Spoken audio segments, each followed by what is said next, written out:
거지년 받아줬더니 내 아들 등쳐먹어? 150만 원을 친정에 갖다 바쳐? 시어머니가 짐승처럼 달려들더니 제 뺨을 후려쳤습니다.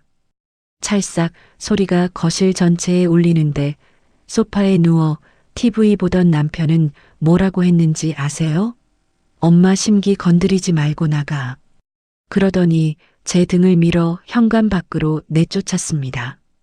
영하 10도 얇은 실내복 바람으로 복도 바닥에 주저앉았죠. 여러분, 이게 말이 됩니까? 매달 300만 원씩 시댁 생활비를 대고 남편 빚 이자까지 갚아주던 사람한테요. 근데 이 시어머니 며칠 뒤에 뭘 했냐면요. 회사로 쳐들어와서 본인 칠순에 2천만 원짜리 유럽 크루즈를 결제하라며 로비 바닥에 드러누워 난동을 부렸습니다. 좋아요, 해드리죠. 대신 그 크루즈가 당신 인생의 무덤이 될 줄은 꿈에도 모르셨겠죠. 안녕하세요. 오늘 사연 시청자 여러분. 자, 그럼 자금줄 차단과 증거 폭로로 시댁을 발칵 뒤집어 놓은 지윤 씨의 사연 지금 바로 시작하겠습니다. 저는 그날도 새벽같이 현장을 돌고 밤 9시가 넘어서야 겨우 집에 들어왔습니다. 현관문을 열자마자 거실 소파에 떡하니 앉아있는 시어머니 최말자의 뒷모습이 눈에 들어왔죠. 어머니, 오늘 오신다는 말씀이 없으셨는데. 저는 최대한 목소리를 가다듬으며 슬리퍼를 신었습니다. 시어머니는 고개도 돌리지 않은 채 거실 테이블 위에 놓인 제 핸드폰을 손가락으로 톡톡 두드리고 있었습니다. 이게 뭐냐? 시어머니가 제 핸드폰 화면을 번쩍 들어 보였습니다. 화면에는 친정엄마 계좌로 150만 원을 이체한 알림이 떠 있었죠. 오늘이 친정엄마 칠순 생신이라 점심시간에 잠깐 이체한 돈이었습니다. 어머니, 오늘 저희 친정어머니 칠순이라서 생신 용돈을 좀 보내드린 거예요.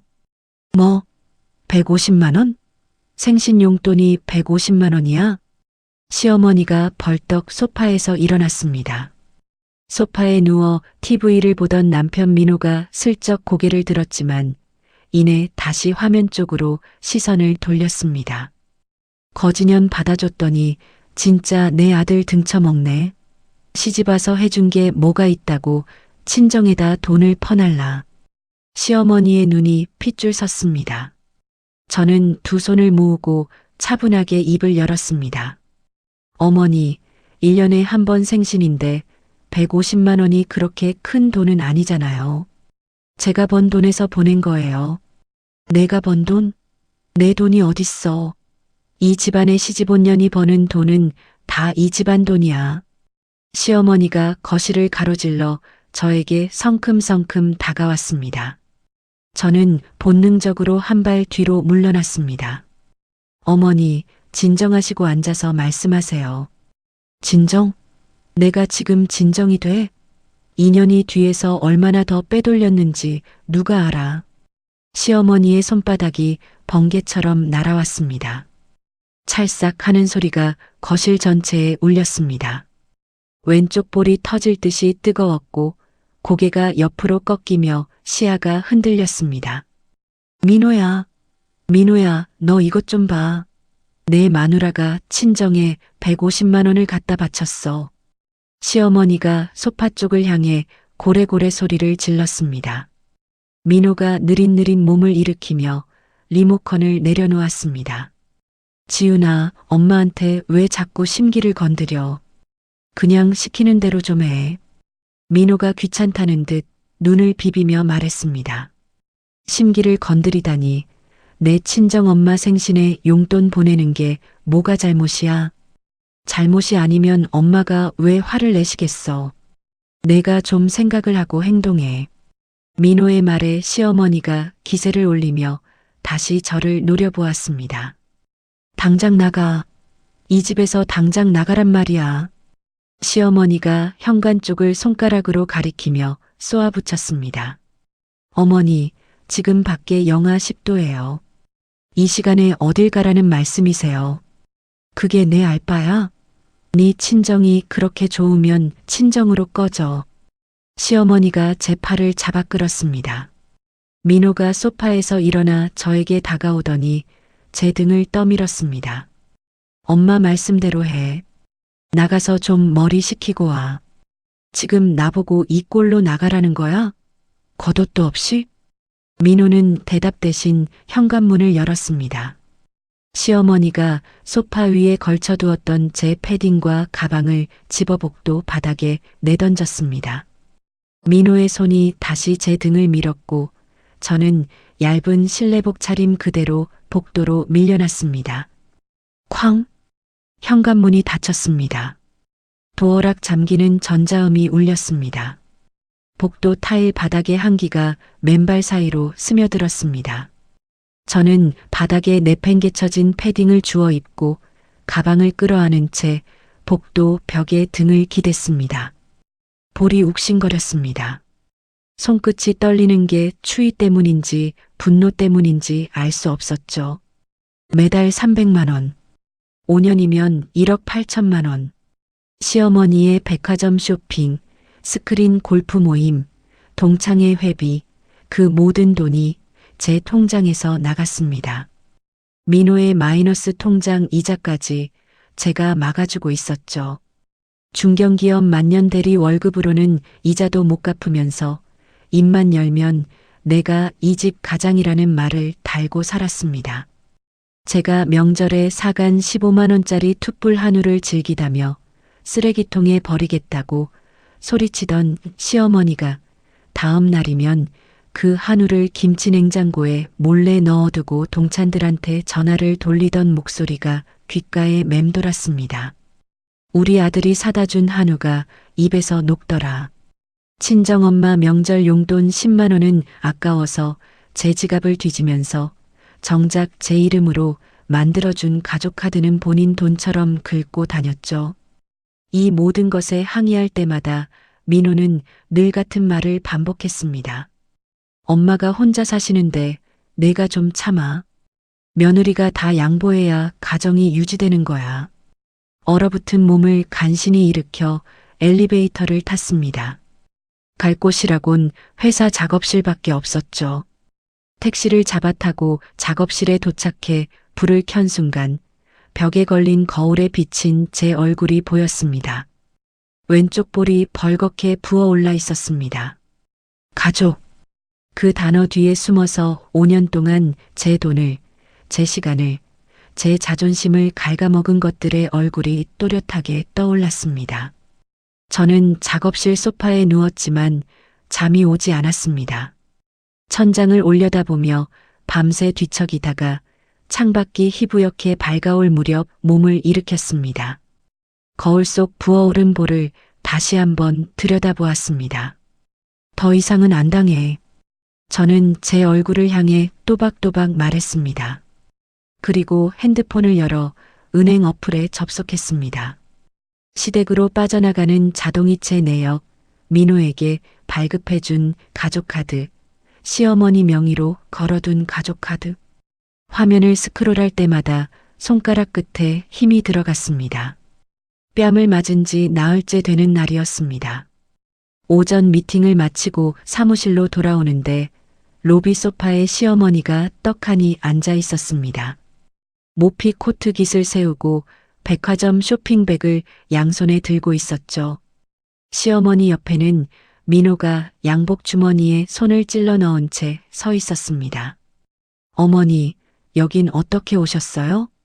저는 놀란 기색을 감추며 다가갔습니다. 시어머니가 소파에서 일어서며 쇼핑백을 탁자 위에 올려놓았습니다. 내가 안 오니까 내가 왔지. 앉아. 시어머니가 맞은편 소파를 턱으로 가리켰습니다. 저는 조용히 자리에 앉았습니다. 다름이 아니라 내 칠순이 코앞이잖아. 그래서 왔어. 시어머니가 핸드백에서 접힌 종이 한 장을 꺼내 탁자 위로 밀었습니다. 유럽 크루즈 여행 상품 안내서였습니다. 지중해 노선, 스위트룸, 2인 기준 2천만 원이라는 숫자가 굵은 글씨로 찍혀 있었죠. 어머니, 이건 뭐예요? 눈에 안 보여? 크루즈 여행이야. 요즘 강남 사모님들 칠수는 다 이렇게 한다더라. 나도 이걸로 해. 시어머니가 손톱으로 안내서의 스위트룸 사진을 톡톡 두드렸습니다. 2천만 원이요? 내가 친정 엄마한테 150만 원을 아무렇지도 않게 보내는데 시어머니한테 그 10배쯤이야. 당연한 거 아냐? 며느리 도리가 그 정도는 돼야지.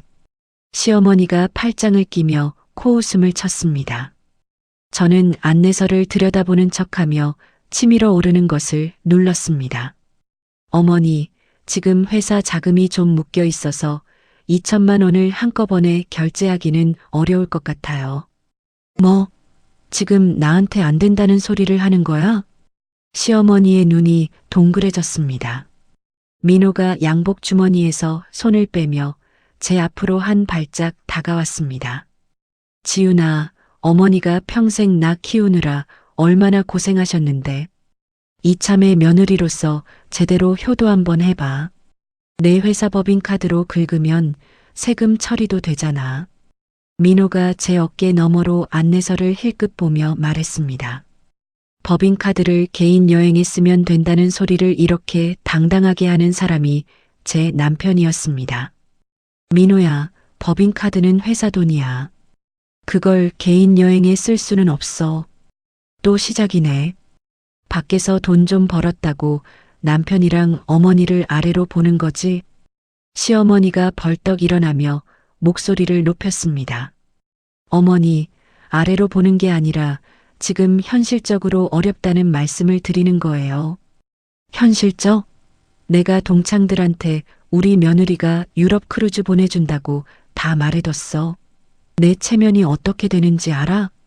시어머니가 로비 한가운데서 고래고래 소리를 지르기 시작했습니다. 안내 데스크에 앉아있던 직원이 화들짝 놀라 고개를 돌렸고 미팅을 마치고 나오던 거래처 사람들이 발걸음을 멈추며 이쪽을 쳐다보았습니다. 어머니, 여기 제 회사예요. 목소리 좀 낮춰주세요. 회사? 네 회사면 뭐가 달라? 시어머니가 와서 말도 못하게 해? 민호는 난동을 피우는 시어머니를 말리기는커녕 저를 향해 혀를 찼습니다. 쯧쯧, 내가 이렇게 이기적으로 구니까 맨날 집안에 싸움이 나는 거야. 저는 주먹을 꽉 쥐고 입술을 깨물었습니다. 시어머니가 갑자기 로비 바닥에 털썩 주저앉았습니다. 아이고 심장이야. 심장이 뛴다. 구급차 불러. 어서 구급차 불러. 시어머니가 가슴을 움켜쥐고 바닥에 드러누웠습니다. 로비에 있던 사람들이 웅성거리며 몰려들었습니다. 제 회사 직원 2명이 뛰어나왔고 택배를 받으러 온 옆 사무실 사람까지 구경을 하며 수군거렸습니다. 민호가 시어머니 곁에 무릎을 꿇으며 저를 올려다보았습니다. 야, 지훈아. 어머니가 이러시는데 너 지금 구경만 할 거야? 이마에 식은땀이 흘렀습니다. 거래처 사람들이 쑥덕거리는 소리가 귓가에 들어왔습니다. 수치심이 머리끝까지 차올랐습니다. 여기서 더 버티면 회사 이미지가 바닥을 칠 것이 뻔했죠. 알겠어요, 어머니. 제가 결제할게요. 크루즈 예약 진행하겠습니다. 저는 이를 악물고 말했습니다. 그 한마디가 입 밖으로 나오는 순간 바닥에 누워있던 시어머니가 벌떡 일어났습니다. 1초 전까지 심장이 멎을 듯 고통스러워하던 사람이 맞나 싶을 만큼 깔끔한 동작이었죠. 그래, 진작 그렇게 나왔어야지. 시어머니가 모피 코트에 먼지를 탈탈 털며 입꼬리를 올렸습니다. 민호가 시어머니의 팔을 부축하며 쇼핑백을 챙겼습니다. 지훈아, 스위트룸으로 예약해. 어머니가 좁은 방은 싫어하셔. 민호가 로비를 빠져나가며 뒤도 돌아보지 않고 말했습니다.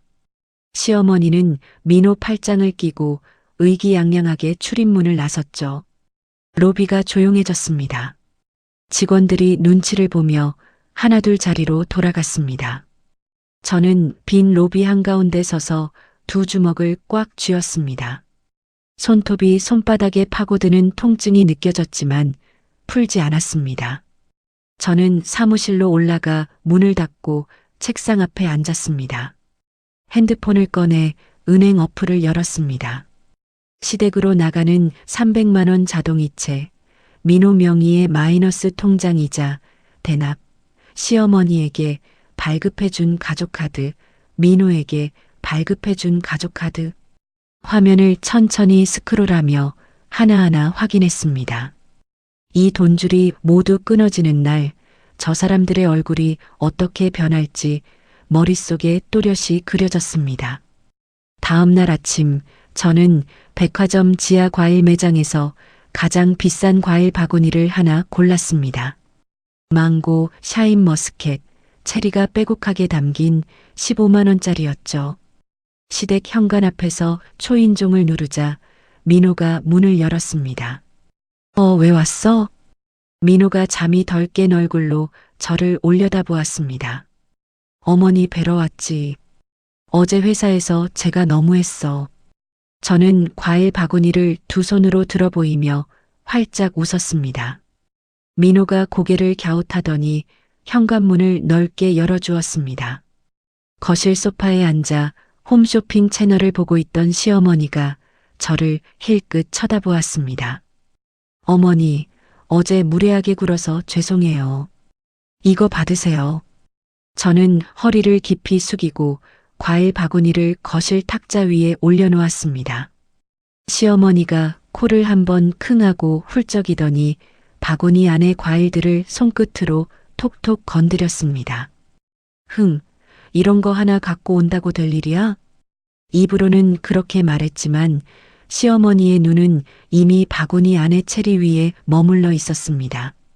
그리고 어머니, 크루즈 여행 말이에요. 제가 스위트룸 패키지로 예약 넣어놨어요. 시어머니가 처음으로 고개를 돌려 저를 똑바로 보았습니다. 스위트룸이라고? 네, 어머니 칠순인데 당연히 제일 좋은 걸로 해드려야죠. 시어머니의 입꼬리가 본인도 모르게 실룩거렸습니다. 눈은 여전히 차가운 척하고 있었지만 입은 이미 만족감을 감추지 못하고 있었죠. 드디어 정신을 차렸구나. 내가 뭘 잘못했어. 며느리 교육을 시킨 거지. 시어머니가 리모컨을 집어들며 다시 홈쇼핑 화면으로 시선을 돌렸습니다. 민호가 부엌에서 물컵을 들고 나오며 거들먹거렸습니다. 내 아내가 이제야 좀 사람답게 구네. 진작 이럴 것이지. 저는 이를 꽉 깨물었지만 입꼬리는 올려둔 채 유지했습니다. 어머니, 이거 예약 확인서예요. 동창 모임에서 보여드리시라고 뽑아왔어요. 저는 가방에서 종이 한 장을 꺼내 시어머니에게 건넸습니다. 예약금만 걸어둔 가승인 상태의 일정표였지만 완납된 것처럼 보이도록 금액 옆에 가승인 표시를 잘라내고 깔끔하게 편집해 둔 것이었죠. 시어머니가 종이를 받아들고 스위트룸이라는 글자를 손가락으로 쓸어내렸습니다. 오늘 저녁에 춘자한테 전화해야겠다. 그년이 지난번에 제주도 갔다고 자랑했는데 나는 유럽이야. 시어머니가 종이를 가슴에 품듯 안으며 중얼거렸습니다. 저는 속이 뒤집어지는 것을 꾹 참고 부엌으로 들어가 과일을 접시에 담기 시작했습니다. 잠시 뒤 민호가 욕실로 들어가 샤워기 물소리가 들렸습니다. 시어머니는 거실에서 동창 춘자에게 이미 전화를 걸고 있었죠. 춘자야, 나 이번에 유럽 크루즈 간다. 스위트룸이야, 스위트룸. 시어머니의 자랑 섞인 목소리가 집안을 채우는 동안 저는 조용히 민호의 서재로 발을 옮겼습니다. 민호의 핸드폰이 책상 위에 놓여 있었습니다. 잠금 화면이 풀려 있었죠. 저는 핸드폰을 집어들고 결제 내역 어플을 열었습니다. 손가락이 멈추었습니다. 강남의 유흥업소 이름들이 줄줄이 뜨고 있었습니다. 120만 원, 85만 원, 200만 원. 모두 제가 민호에게 발급해준 가족카드로 결제된 것이었죠. 날짜를 거슬러 올라가니 6개월 전부터 쉬지 않고 이어져 있었습니다. 저는 이를 악물고 화면을 캡처했습니다. 한 장, 두 장, 세 장. 손이 떨렸지만 멈추지 않았습니다. 핸드폰을 내려놓고 서랍장을 열었습니다. 양말과 속옷 밑에 빨간 딱지가 붙은 봉투 여러 장이 숨겨져 있었습니다. 대출 독촉장이었죠. 5천만 원이라는 금액이 찍혀 있었고 주식 투자 사기방의 입금 내역서가 함께 들어 있었습니다. 민호가 이 빚의 이자를 제 통장에서 빠져나가는 자동이체로 매달 돌려막고 있었다는 뜻이었습니다. 저는 독촉장과 내역서를 한 장씩 펼쳐 핸드폰 카메라로 찍었습니다. 다 찍고 나서 서류를 원래 순서대로 양말 밑에 다시 끼워 넣었습니다. 서재를 나와 시어머니의 방으로 향했습니다. 시어머니는 여전히 거실에서 통화 중이었죠. 방바닥 협탁 위에 통장 거래 내역서가 펼쳐져 있었습니다. 제가 매달 보내는 300만 원의 흔적이 고스란히 찍혀 있었고 그 아래에는 같은 날짜로 150만 원, 180만 원씩 다른 계좌로 빠져나간 기록이 반복되고 있었습니다. 수취인 이름은 시어머니의 남동생이었죠. 제 돈이 시어머니의 남동생 손으로 흘러가고 있었던 겁니다. 저는 거래 내역서를 한 페이지씩 정밀하게 촬영했습니다. 촬영을 마치고 모든 사진을 클라우드에 올려 백업을 완료했습니다. 내역서를 협탁 위 원래 자리에 내려놓고 방문을 조용히 닫았습니다. 욕실에서 샤워기 물소리가 잦아들고 있었습니다.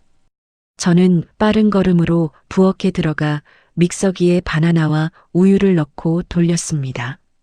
민호가 머리를 수건으로 닦으며 부엌으로 나왔을 때 저는 유리잔에 주스를 따르고 있었습니다. 뭐야, 주스까지 만들어줘?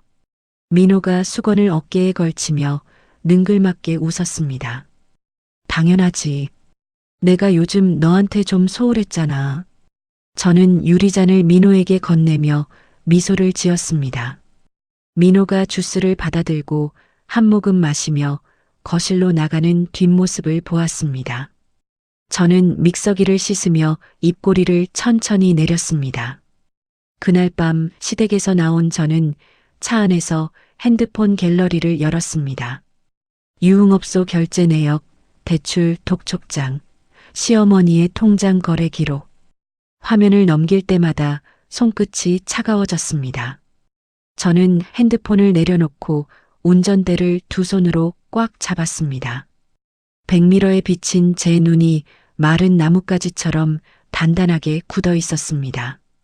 증거를 확보한 다음 날 저는 오전 일정을 모두 비우고 대학 시절 선배인 강 변호사의 로펌을 찾아갔습니다. 강 선배는 이혼 전문 변호사로 업계에서 승률 1위를 달리는 독종이라는 별명으로 유명했죠. 선배, 이것 좀 봐주세요. 저는 노트북을 열어 클라우드에 저장해둔 파일들을 하나씩 띄웠습니다. 거실 방범용 홈캠에 찍힌 시어머니의 폭행 영상, 민호의 유흥업소 결제 내역, 5천만 원짜리 대출 독촉장, 시어머니가 생활비를 빼돌린 통장 거래 기록. 강 선배가 화면을 스크롤하며 눈을 가늘게 떴습니다. 지훈아, 이 정도면 유책 배우자 입증은 따놓은 당상이야. 위자료 청구도 충분하고 재산 분할에서도 내 기여분을 100% 인정받을 수 있어. 강 선배가 볼펜을 탁자 위에 내려놓으며 말했습니다. 선배, 저 한 가지 부탁이 있어요. 뭔데? 이혼 소장 접수를 좀 미뤄주세요. 제가 먼저 정리할 게 있어서요. 강 선배가 고개를 기울이며 저를 바라보았습니다. 타이밍을 재겠다는 거지? 네. 시어머니 크루즈 여행 출발일에 맞출 거예요. 강 선배가 볼펜을 집어 손가락 사이로 돌리며 잠시 생각하더니 고개를 끄덕였습니다. 알았어. 소장은 내가 미리 다 준비해 둘 테니까 내가 신호 주면 바로 접수할게. 로펌을 나온 저는 곧장 카드사 고객센터에 전화를 걸었습니다. 네, 본인 확인되셨습니다. 어떤 업무를 도와드릴까요? 제 명의로 발급된 가족카드 2장이 있는데요. 2장 다 분실 신고 처리해 주세요. 분실 신고 접수하시면 즉시 사용 정지되고 재발급 전까지 결제가 불가합니다. 진행하시겠습니까? 네, 진행해 주세요. 전화를 끊고 은행 어플을 열었습니다.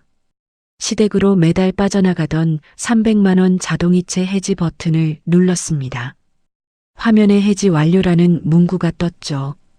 이어서 민호의 마이너스 통장 이자를 대신 내주던 자동이체도 같은 방법으로 끊었습니다. 5년 동안 매달 빠져나가던 돈줄이 단 5분 만에 모두 끊어졌습니다.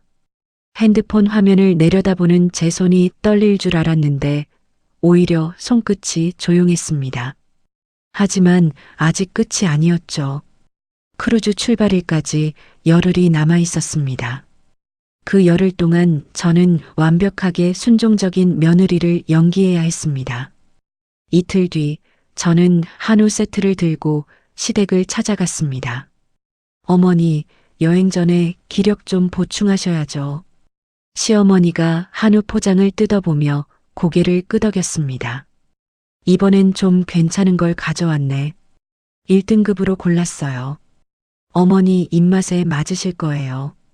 저는 부엌으로 들어가 고기를 냉장고에 정리하며 시어머니의 뒷모습을 힐끗 보았습니다. 시어머니는 이미 핸드폰을 들고 동창에게 전화를 걸고 있었죠. 춘자야, 우리 며느리가 또 한우를 갖고 왔어. 크루즈 가기 전에 기력 보충하라고. 내 며느리가 원래 이런 애야. 4일 전에 회사 로비 바닥에 드러누워 난동을 피우며 구급차를 부르라고 소리치던 사람이 맞나 싶었습니다. 저는 냉장고 문을 닫으며 입술을 꾹 깨물었습니다. 그 주말에는 민호를 데리고 백화점 남성복 매장에 갔습니다. 이거 입어봐. 여행 갈 때 입으면 딱이겠다. 저는 행거에서 감색 양복을 꺼내 민호에게 건넸습니다. 민호가 거울 앞에서 양복을 걸쳐보며 어깨를 으쓱했습니다. 오, 괜찮은데? 이 정도면 공항에서 시선 좀 끌겠다. 민호가 거울 속 자기 모습에 흡족한 표정을 지으며 옷깃을 매만졌습니다. 여행 갔다 오면 차도 바꿔야 하지 않을까? 요즘 나온 신형 SUV가 있는데. 민호가 거울에서 눈을 떼지 않은 채 말했습니다. 저는 양복 소매를 잡아주며 고개를 끄덕여 보였습니다. 그래, 갔다 와서 같이 보러 가자. 그 말이 입 밖으로 나오는 순간 혀끝이 쓸었지만 저는 웃는 표정을 끝까지 유지했습니다. 시댁에서 돌아오는 길에 동업자에게 전화를 걸었습니다. 언니, 나 좀 만나야 할 것 같아. 오늘 저녁에 시간 돼? 그날 밤 회사 회의실에서 동업자에게 모든 사정을 털어놓았습니다. 동업자는 제 말을 끝까지 듣고 나서 두 팔로 저를 안아주었죠. 지윤아, 내가 도울 수 있는 건 다 할게. 회사 지분이랑 법인 자금 분리하는 건 내일 바로 회계사 불러서 처리하자. 저는 고개를 끄덕이며 목에 힘을 주었습니다. 울면 안 된다고 스스로에게 말했습니다. 아직 울 때가 아니었으니까요. 크루즈 출발 전날 밤이 되었습니다. 민호가 회사 야근이라며 집을 비운 사이 저는 미리 섭외해둔 포장이사 업체에 전화를 걸었습니다. 지금 출발해 주세요. 주소 보내드릴게요. 30분 뒤 작업 인원 4명이 집에 도착했습니다. 저는 제 돈으로 산 물건들의 영수증 목록을 출력해 들고 하나씩 확인하며 짐을 뺐습니다. 대형 TV, 냉장고, 세탁기, 건조기, 소파, 식탁. 제 돈으로 채운 것들이 하나씩 빠져나갈 때마다 집이 텅텅 비어갔습니다. 마지막 짐이 트럭에 실린 뒤 저는 텅 빈 거실 한가운데 서서 주위를 둘러보았습니다. 맨바닥에 이온 소장 사본을 내려놓았습니다. 그 옆에 민호의 유흥업소 출입 결제 내역서를 나란히 펼쳐두었죠. 현관문을 닫고 엘리베이터를 탔습니다. 1층 로비를 지나 주차장으로 걸어가는 동안 한 번도 뒤를 돌아보지 않았습니다. 차에 시동을 걸고 내비게이션에 친정 주소를 찍었습니다. 핸들을 잡은 손에 힘이 들어갔습니다. 백미러의 아파트 건물의 불빛이 점점 작아지고 있었습니다. 크루즈 출발 당일 아침 8시, 시어머니는 강남의 대형 한정식집에 친척과 동창 50여 명을 불러 모았습니다. 칠순 잔치 겸 유럽 크루즈 출정식이라는 이름을 붙인 자리였죠. 시어머니는 최고급 한복을 빼입고 상석에 앉아 있었습니다. 민호는 제가 사준 새 양복에 넥타이까지 매고 시어머니 옆에서 하객들과 악수를 나누고 있었죠. 말자야, 유럽 크루즈라니 대단하다. 며느리 참 잘 뒀어. 동창 한 명이 부러운 눈으로 시어머니를 올려다보았습니다. 시어머니가 한복 고름을 매만지며 턱을 치켜들었습니다. 내가 며느리 교육을 확실히 시켜놨거든. 스위트룸이야, 스위트룸. 시어머니가 가방에서 제가 만들어준 예약 확인서를 꺼내 테이블 위에 펼쳐 보였습니다. 친척들이 고개를 모아 확인서를 들여다보며 감탄사를 쏟아냈죠. 형수님, 스위트룸이면 얼마예요? 민호의 사촌 동생이 눈을 동그랗게 뜨며 물었습니다. 2천만 원짜리야. 우리 며느리가 벌벌 기면서 바쳤어. 시어머니가 샴페인 잔을 들어 올리며 만족스러운 웃음을 지었습니다. 민호가 옆에서 샴페인을 따르며 어깨를 펴고 있었죠. 그 시각 저는 친정 거실 소파에 앉아 핸드폰을 들고 있었습니다. 크루즈 예약 사이트에 접속해 가승인 상태로 걸어둔 예약 내역을 열었습니다. 취소 버튼을 눌렀습니다. 예약이 취소되었습니다라는 문구가 화면에 떴죠. 친정엄마가 부엌에서 된장찌개를 끓이며 저를 불렀습니다. 지훈아, 밥 다 됐다. 나와서 먹어. 네, 엄마. 지금 갈게요. 저는 핸드폰을 내려놓고 부엌으로 걸어갔습니다. 한정식 집에서는 2시간 넘게 술과 음식이 돌았습니다. 시어머니는 동창들 사이를 돌아다니며 크루즈 여행 이야기를 쉬지 않고 늘어놓았죠. 음식이 다 돌고 디저트까지 나온 뒤 식사가 끝났습니다. 시어머니가 자리에서 일어나 카운터로 향했습니다. 핸드백에서 제 명의의 가족카드를 꺼내 카운터 직원에게 건넸습니다. 여기 전부 다 결제해줘요. 카운터 직원이 카드를 받아 단말기에 긁었습니다. 삐. 단말기에서 경고음이 울렸습니다. 직원이 카드를 빼서 다시 한번 긁었지만 같은 소리가 반복되었죠. 손님, 이 카드가 도난 분실 정지 상태로 되어 있어서 결제가 안 됩니다. 직원이 카드를 돌려주며 말했습니다. 시어머니의 표정이 굳었습니다. 무슨 소리야, 다시 해봐요. 2번 시도했는데 같은 결과입니다. 다른 카드 있으시면 그걸로 해주세요. 시어머니가 뒤를 돌아보며 민호를 불렀습니다. 민호야, 민호야, 이리 와봐. 카드가 안 긁혀. 민호가 양복 주머니를 뒤지며 급하게 카운터로 왔습니다. 본인 신용카드를 꺼내 직원에게 내밀었죠. 이걸로 해주세요. 직원이 민호의 카드를 단말기에 넣었습니다. 다시 한번 경고음이 울렸습니다. 이 카드도 잔액 부족으로 거래가 정지된 상태입니다. 민호의 얼굴이 하얗게 질렸습니다. 제가 이자 대납을 끊은 뒤 연체가 쌓여 카드까지 막힌 것이었죠. 잠깐만요. 다른 카드가. 민호가 지갑을 뒤집다시피 뒤졌지만 나오는 건 텅 빈 카드 칸뿐이었습니다. 한정식집 지배인이 팔짱을 끼고 카운터 앞으로 나왔습니다.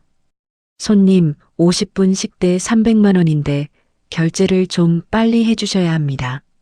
지배인의 목소리가 홀 안에 또렷하게 울렸습니다. 테이블에 앉아있던 친척들과 동창들이 고개를 돌려 카운터 쪽을 바라보기 시작했죠. 말자야, 무슨 일이야? 동창 한 명이 자리에서 일어나며 물었습니다.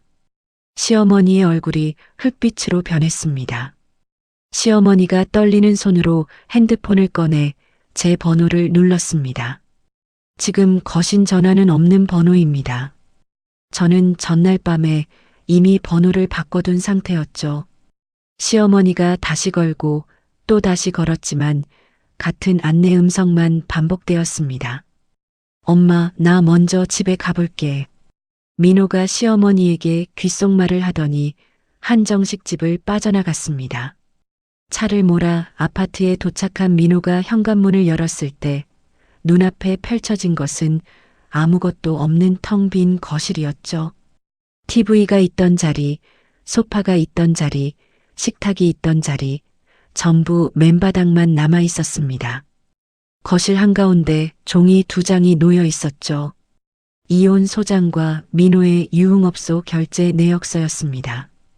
민호가 무릎이 풀려 그 자리에 주저앉았습니다. 종이를 집어들었다가 떨어뜨리고 다시 집어들었다가 구겼습니다. 한정식 집에서는 시어머니가 친척들 앞에 고개를 숙이고 있었습니다. 미안한데 돈을 좀 빌려줄 수 있겠니? 시어머니가 사촌 동생의 아내에게 두 손을 비비며 말했습니다. 평소 시어머니에게 무시를 당하던 사촌 동생의 아내가 고개를 돌려버렸죠. 형님, 저희도 사정이 있어서요. 동창들은 이미 가방을 챙겨 하나둘 자리를 떠나고 있었습니다.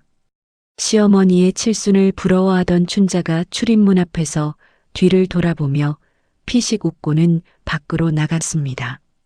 결국 시어머니는 남아있던 친척 한 명에게 사정사정해서 300만 원을 겨우 빌려 식대를 치렀습니다. 크루즈 터미널로 택시를 잡아탄 시어머니가 가방을 뒤졌지만 여권이 나오지 않았죠. 제가 며칠 전에 빼두었으니까요. 터미널 출국장 앞에서 시어머니와 민호가 마주쳤습니다. 민호의 손에는 구겨진 이혼 소장이 들려 있었습니다. 엄마, 지훈이가 이혼 소장을 내밀었어. 집에 아무것도 없어. 가전이고 가구고 다 없어졌어. 민호가 종이를 흔들며 목소리를 떨었습니다. 시어머니가 민호의 손에서 종이를 낚아채 읽어내려갔습니다. 종이를 든 시어머니의 손이 후들후들 떨리더니 다리에 힘이 풀려 출국장 바닥에 그대로 주저앉았습니다. 저는 그 시각 친정엄마가 차려주신 된장찌개에 밥을 말아 한 숟갈 떠입에 넣었습니다. 핸드폰에 강 선배의 메시지가 도착해 있었죠. 지훈아, 한정식 집에서 카드 정지 확인됐고 소장 접수 완료했어. 수고했어. 저는 메시지를 읽고 핸드폰을 식탁 위에 엎어두었습니다. 친정엄마가 제 밥그릇에 깍두기를 하나 올려주시며 말씀하셨습니다. 천천히 먹어, 체한다. 네, 엄마. 저는 깍두기를 집어 입에 넣으며 조용히 숟갈을 놀렸습니다. 크루즈 출발일에 참사가 벌어진 지 일주일이 지났습니다. 그 사이 시어머니와 민호에게서는 아무런 연락이 없었죠. 저는 그 침묵이 오히려 불안했습니다. 예감은 틀리지 않았습니다. 그날 아침 출근길에 동업자 언니가 제 팔을 잡아 끌며 핸드폰 화면을 보여주었습니다. 지훈아, 이거 봤어? 화면에는 지역 맘카페 게시판이 떠 있었습니다. 제목이 눈에 확 들어왔죠.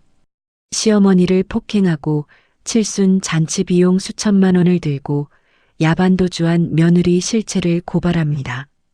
글 내용은 처음부터 끝까지 거짓이었습니다. 제가 시어머니를 때렸다고 적혀 있었고 칠순 잔치 비용으로 받은 돈을 들고 도망쳤다고 써 있었죠.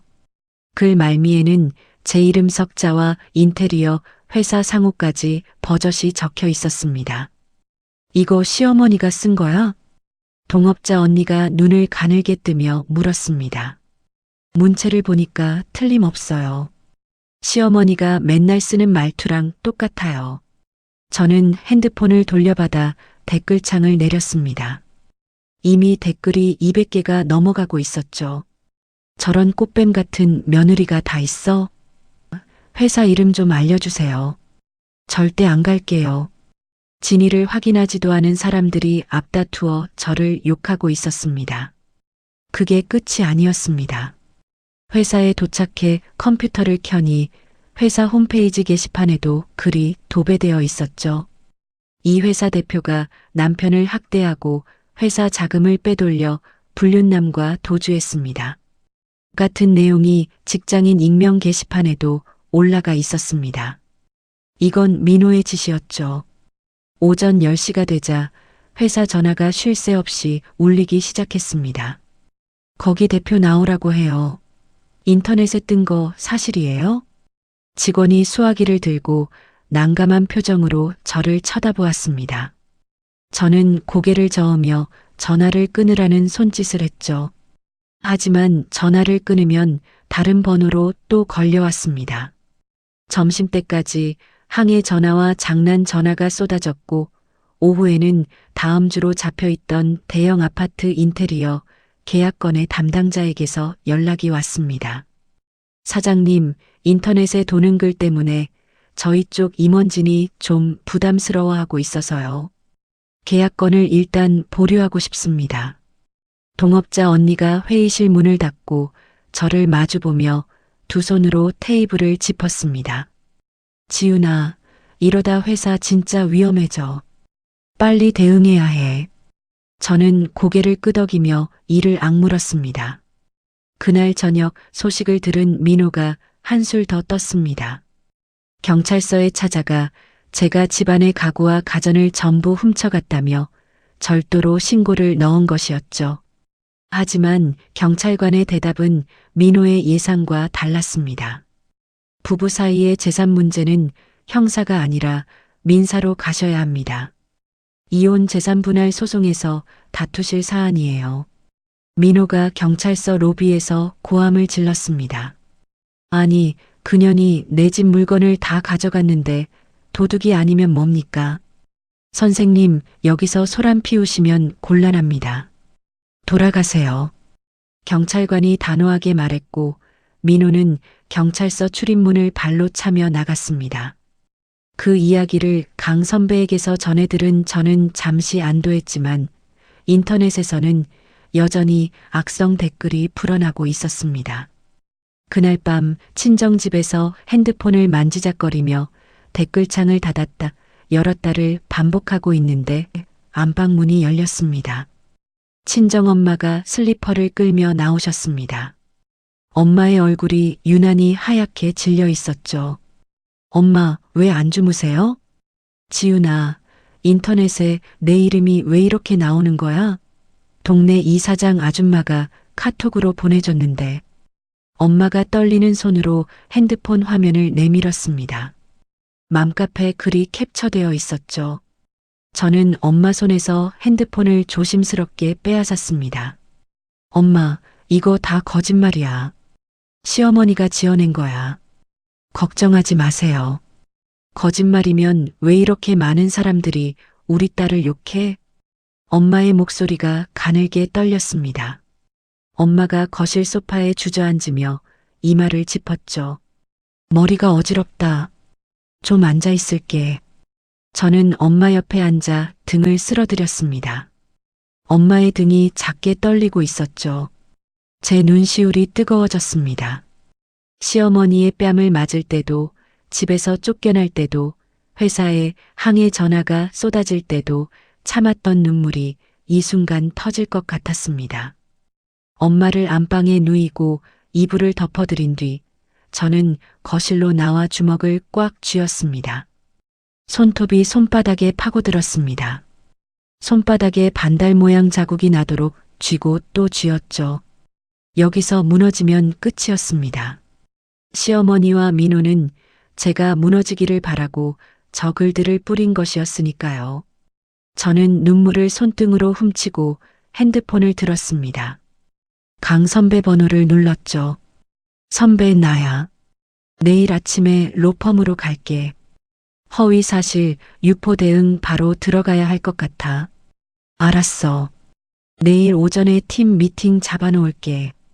걔네가 먼저 판을 벌렸으니까 이번엔 우리가 뒤집을 차례야. 전화를 끊고 핸드폰을 내려놓았습니다. 엄마가 주무시는 안방 쪽을 한번 바라보고 저는 거실 불을 껐습니다.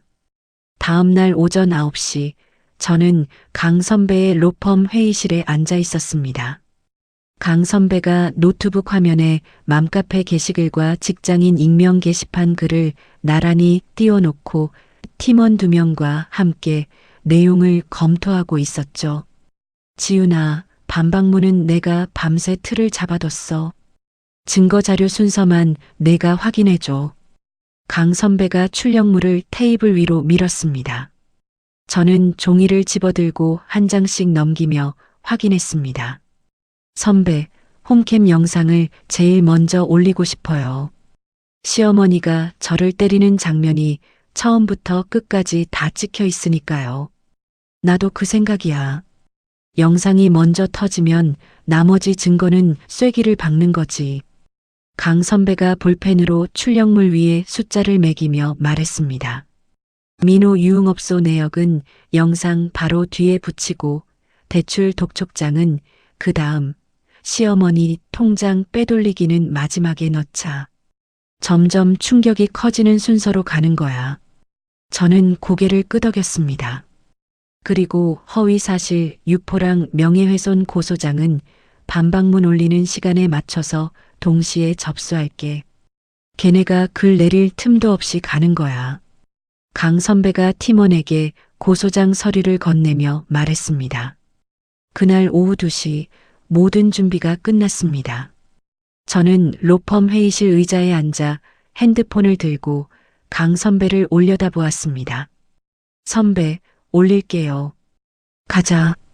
저는 맘카페, 직장인 익명 게시판, 회사 홈페이지 게시판에 동시에 반박문을 올렸습니다.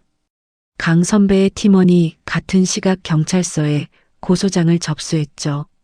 반박문의 첫 화면에는 거실 홈캠 영상이 재생되었습니다.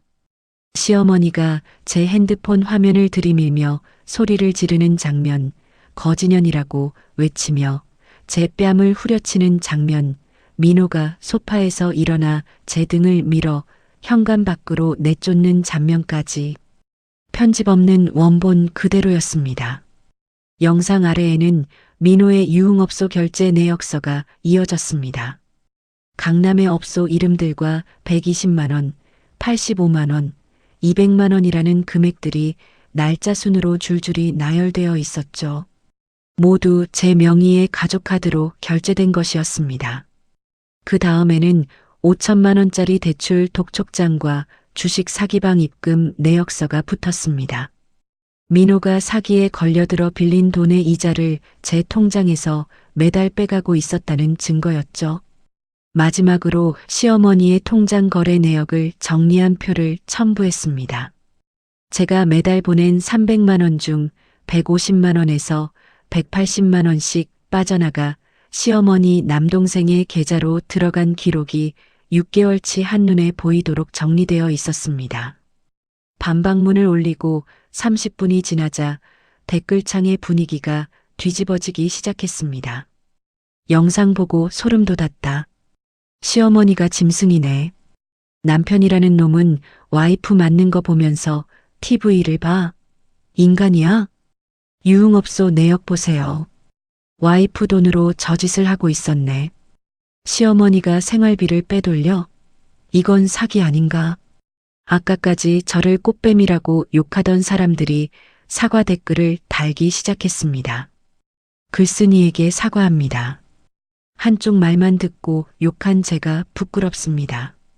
시어머니랑 남편이 쓴 허위글 신고 누르고 왔습니다. 반박문은 순식간에 퍼져나갔습니다. 맘카페 실시간 인기글 1위에 올랐고 직장인 익명 게시판에서도 조회수가 폭발했죠.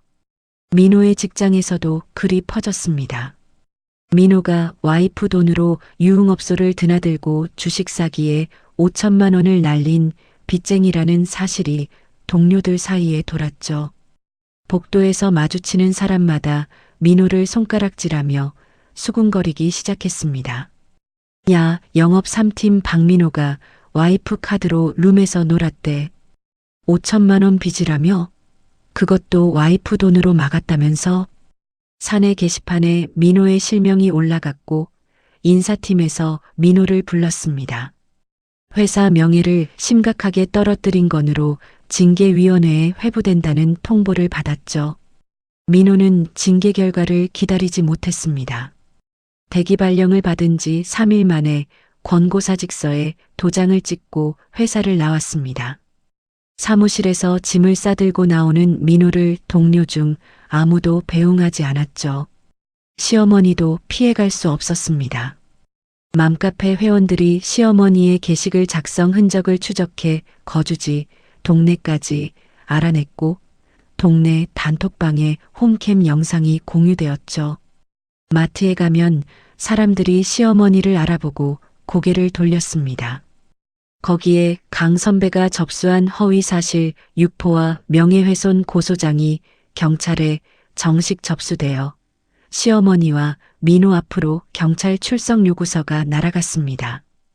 경찰서 조사실에 나란히 앉은 시어머니와 민호 앞에 홈캠 영상, 결제 내역서, 통장 거래 기록이 펼쳐졌습니다. 담당 조사관이 서류를 한 장씩 넘기며 물었습니다. 이 영상 속에서 며느리를 폭행하고 있는 사람이 본인 맞습니까? 시어머니가 입을 열었다 닫았다를 반복하며 아무 말도 하지 못했습니다. 저는 엄마가 시켜서 글을 올린 거예요. 저는 몰랐습니다. 민호가 옆에 앉은 시어머니를 손가락으로 가리키며 말했습니다. 시어머니의 고개가 민호 쪽으로 휙 돌아갔습니다. 뭐? 이 자식이 지금 엄마한테 뒤집어 씌우는 거야? 네가 먼저 회사 게시판에 글 올리자고 했잖아. 엄마가 맘카페에 먼저 올렸으니까 나도 어쩔 수 없이 한 거잖아. 시어머니가 민호의 팔을 잡아 흔들었고 민호가 시어머니의 손을 뿌리치며 의자를 밀어냈습니다. 조사관이 두 사람 사이에 손을 내밀며 제지했죠. 여기 경찰서입니다. 진정하시고 각자 진술하세요. 저는 그 장면을 직접 보지는 못했지만 강 선배가 저녁에 전화로 상황을 전해주었습니다. 지윤아, 조사실에서 모자끼리 서로 내 탓이라고 싸웠대. 조사관도 어이없어 했다더라. 저는 전화기를 귀에 대고 조용히 듣기만 했습니다. 통쾌하다고 느껴야 할 순간인데 그보다는 그 모자가 끝까지 저런 식이라는 것이 허탈했죠. 전화를 끊고 안방문을 살며시 열어보았습니다. 친정엄마가 이불을 턱까지 끌어올리고 잠들어 계셨습니다.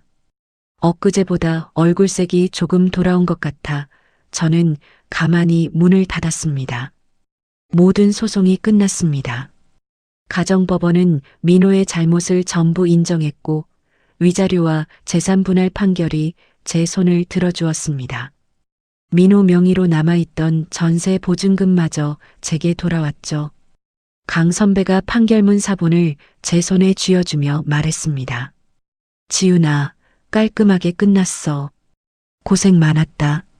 선배가 없었으면 못했어요. 정말 고마워요. 저는 판결문을 가방에 넣으며 고개를 숙였습니다. 강 선배가 제 어깨를 한번 토닥이고 회의실 문을 열어주었죠. 로펌을 나서는 길에 하늘을 올려다보았습니다. 3월 초의 바람이 아직 차가웠지만 코끝을 스치는 공기가 겨울과는 달랐습니다. 민호는 직장을 잃고 5천만 원의 빚만 아는 채 신용불량자가 되었습니다. 전세 보증금도 없어진 민호가 옮겨간 곳은 보증금 없는 고시원이었죠.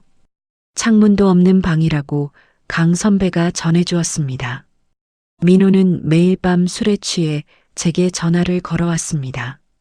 번호를 바꿨는데도 어디서 알아냈는지 새 번호로 부재중 전화가 쌓였죠. 한 번은 새벽 2시부터 아침 7시까지 70통이 찍혀 있었습니다.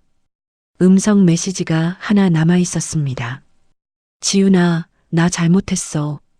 한 번만 만나자. 딱 한 번만. 내가 무릎 꿇을게. 제발. 민호의 목소리가 술에 젖어 흐느적거렸습니다. 저는 음성 메시지를 끝까지 듣지 않고 삭제 버튼을 눌렀습니다. 그리고 민호의 번호를 수신 차단 목록에 넣었죠. 시어머니의 형편도 바닥을 쳤습니다. 제 카드와 생활비가 끊기고 명예훼손 고소까지 당한 시어머니는 살던 아파트를 내놓아야 했습니다. 빚을 갚고 나니 손에 쥔 돈은 반지하 월세 보증금이 전부였죠.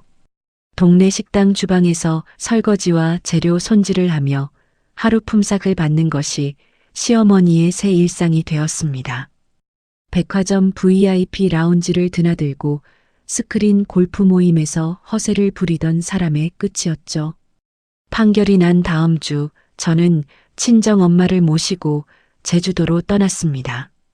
해안도로를 따라 내려가는 길에 엄마가 조수석 창문을 내리며 말씀하셨습니다. 바다 냄새 난다. 좋다. 엄마, 이번에 3박 4일이에요. 느긋하게 쉬다 가요. 3박 4일이나? 그렇게까지 안 해도 되는데. 엄마 칠순 선물이에요. 늦었지만요. 엄마가 창밖으로 고개를 돌리며 아무 말 없이 웃으셨습니다. 바람에 엄마의 흰 머리카락이 날렸죠.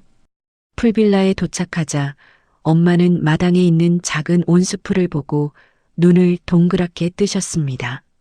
이게 뭐야, 수영장이야? 온수풀이에요. 따뜻해요. 발 담가보세요.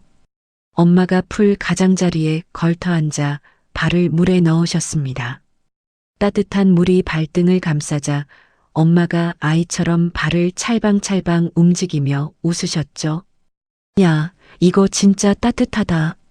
엄마의 주름진 얼굴에 환한 웃음이 번졌습니다. 저는 엄마 옆에 나란히 앉아 같이 발을 담갔습니다. 따뜻한 물이 발끝부터 올라와 종아리를 감쌌죠. 지난 5년간 시댁 생활비를 보내느라 엄마에게는 명절 용돈 몇 푼이 전부였습니다. 엄마 칠순에 보낸 150만 원 때문에 뺨을 맞고 집에서 쫓겨났던 그날 밤이 떠올랐죠. 그 150만 원이 이 모든 것의 시작이었습니다. 엄마. 응. 나 이제 괜찮아. 엄마가 젖은 손으로 제 손등을 툭 치셨습니다. 당연히 괜찮지. 우리 지훈이가 얼마나 독한 년인데. 엄마의 말에 저도 모르게 피식 웃음이 나왔습니다. 여행 마지막 날 아침 짐을 챙기는데 핸드폰의 발신 번호 표시 제한으로 음성 메시지가 하나 찍혀 있었습니다. 재생 버튼을 누르자 민호의 목소리가 흘러나왔죠. 지훈아, 나야. 번호 왜 자꾸 바꿔? 나 진짜 반성하고 있어. 한 번만. 저는 콧방귀를 한 번 끼고 삭제 버튼을 눌렀습니다. 핸드폰을 가방에 넣고 현관문을 나섰죠. 서울로 돌아온 다음 날부터 바로 현장에 나갔습니다. 어수선했던 헛소문이 가라앉고 진실이 알려지면서 보류되었던 계약건들이 하나둘 다시 들어오고 있었죠. 단골거래처 담당자가 현장에서 저를 보더니 악수를 청했습니다. 사장님, 저희가 괜히 흔들려서 죄송합니다. 앞으로도 잘 부탁드립니다. 아닙니다. 좋은 결과물로 보답할게요.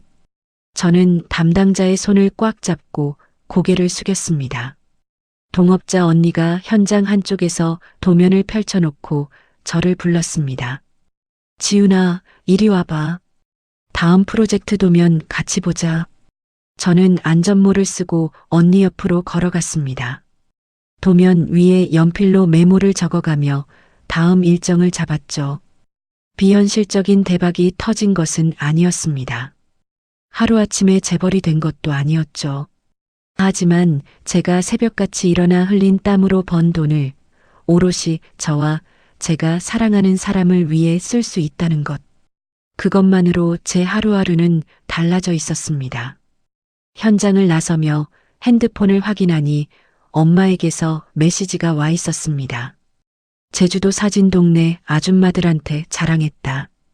딸내미 효도의 어깨가 으쓱하네. 저녁에 갈치조림 해놓을게. 퇴근하고 들러. 저는 핸드폰을 주머니에 넣고 현장 밖으로 걸어나갔습니다. 4월의 바람이 볼을 스쳤습니다. 한때 시어머니의 손바닥이 닿았던 그 왼쪽 볼 위로 따뜻한 봄바람이 지나갔습니다. 시청자 여러분, 오늘의 주인공인 지윤 씨의 이야기 잘 들으셨나요? 지윤 씨가 되찾은 건 돈만이 아니었어요. 5년 동안 가족이라는 이름 아래 켜켜이 쌓인 서름, 뺨을 맞고도 참아야 했던 그 서러움, 내 돈을 쓰면서도 감사는커녕 거지년 소리를 들어야 했던 그 치욕에서 벗어난 거더라고요. 잃어버렸던 나 자신을 되찾은 겁니다. 시청자 여러분은 어떻게 생각하시나요? 혹시 지금도 가족이니까 내가 양보하면 되지 하며 가슴이 미어지는 하루를 보내고 계신 분은 안 계신가요? 살다 보면 피가 섞였다고 다 가족이 아니라는 걸 깨닫는 순간이 옵니다. 진짜 가족은 내가 힘들거나 아프거나 지쳐 있을 때 손을 잡아주는 사람이더라고요. 지윤 씨 곁에는 친정 엄마가 있었고, 믿어주는 동업자 언니가 있었고, 끝까지 함께 싸워준 강 선배가 있었습니다. 여러분 곁에도 분명 그런 사람이 있을 거예요. 오늘 사연이 시원하셨다면 구독과 좋아요 꾹 눌러주시고요. 이야기를 끝까지 들어주신 분이 계시다면 잘 들었다고 댓글 하나만 남겨주세요. 오늘도 행복한 하루 되세요. 감사합니다.